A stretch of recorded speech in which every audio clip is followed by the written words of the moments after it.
Thenzawl rang paragliding practice tu nang kal le to na tua hi ala pot khop me ya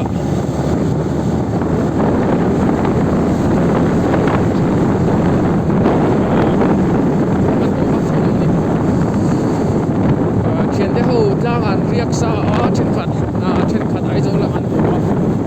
chen sin na ma practice tu ma ko Thenzawl rang kan chawang to in chu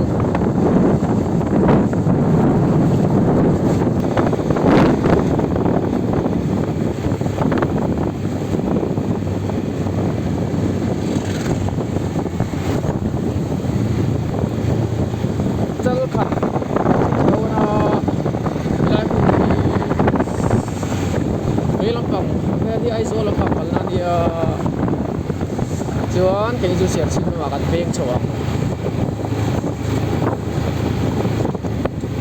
đây đi đi đâu cũng phải được tuổi rồi đó ăn một cái luồng về đâu Serchhip ma kan chawa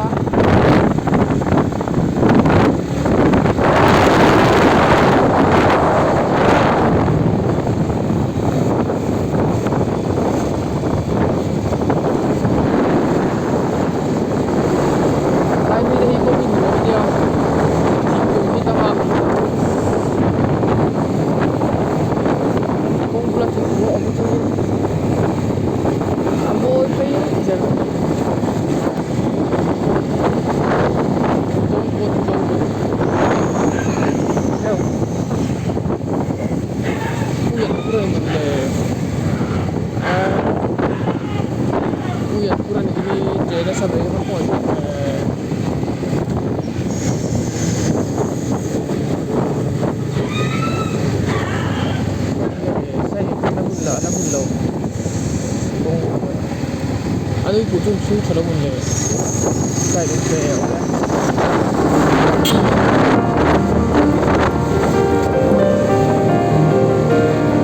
ano yung putung suit sa lamon niya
mặt lấy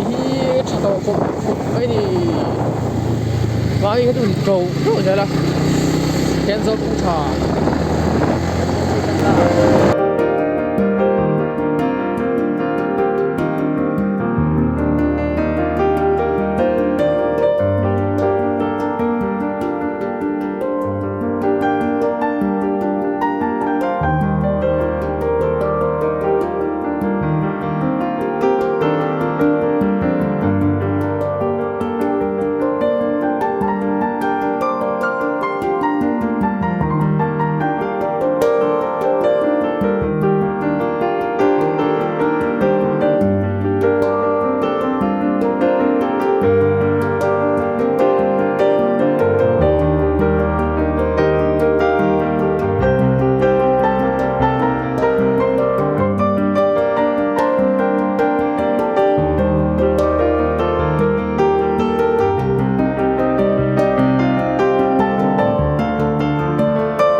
là tụng đi rất sắp xỉ nhiều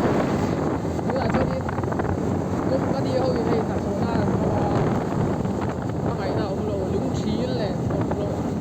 tắm cũng có dàn chấm năm mươi rồi hay là những gì đi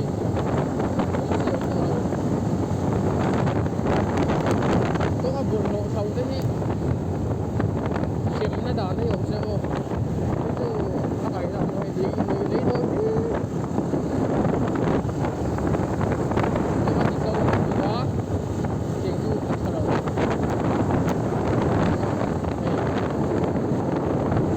là cho cần tinh và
ta liang kan thôi cái tụi nó cái zone cái lăng về làm bằng Serchhip chậu na ani terang kia take off kan pananga practice le mal don ni to khop vậy mà ông lo con này le pe ka danga ya tu tak mai side đi lang side pin thì nó yes ai cool so hit lâu chín ha cái này muốn đi cũng đi cho bắt lắc và vấp nó mùn con vậy cũng đi ăn nó không tắc tắc lâu nhỉ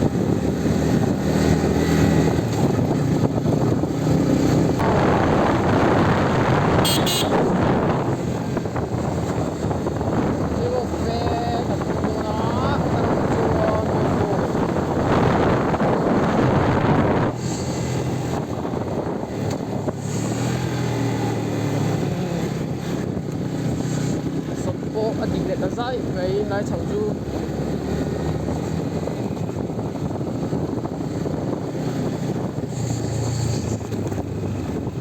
với môn đề như chuyện theo đi xem tối một ra chuyện lúc này lắm còn này ai do lắm còn lúc này trong brand đồ là lệ rất là nhiều ai do là RS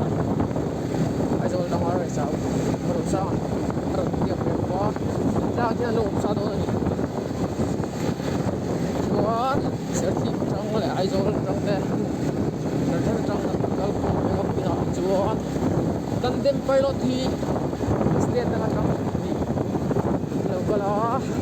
anh phải lệ bắn từ rõ ngay là sẽ dẫn anh chụp thấy khóc đấy dan dem pilot thì việc nó chặt luôn đó này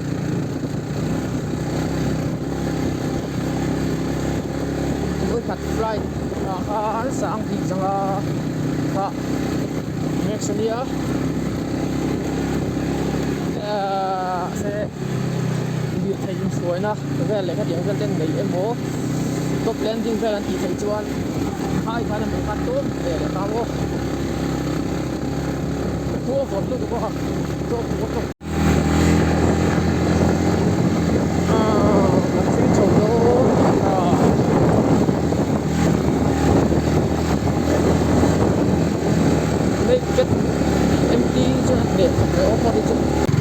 còn tranh chầu đó đây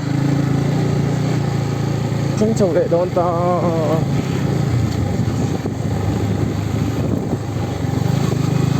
romantic road của bạn đi chơi tay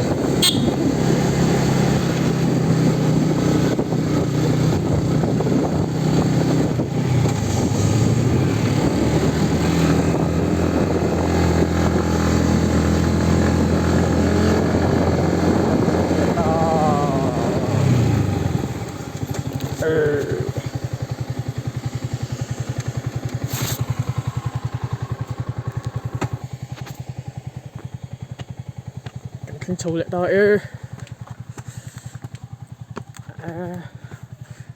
sen giặt tụt tới hồi lộm sao tôi muốn đi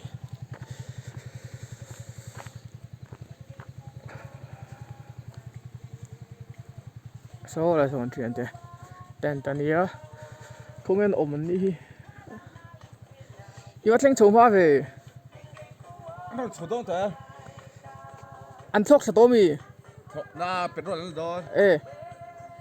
cái lầu đấy là cái gì hú vậy lầu Rồi tới hôm ha. rem rồi mà thế Rem tới sớm tới hôm. Không thế.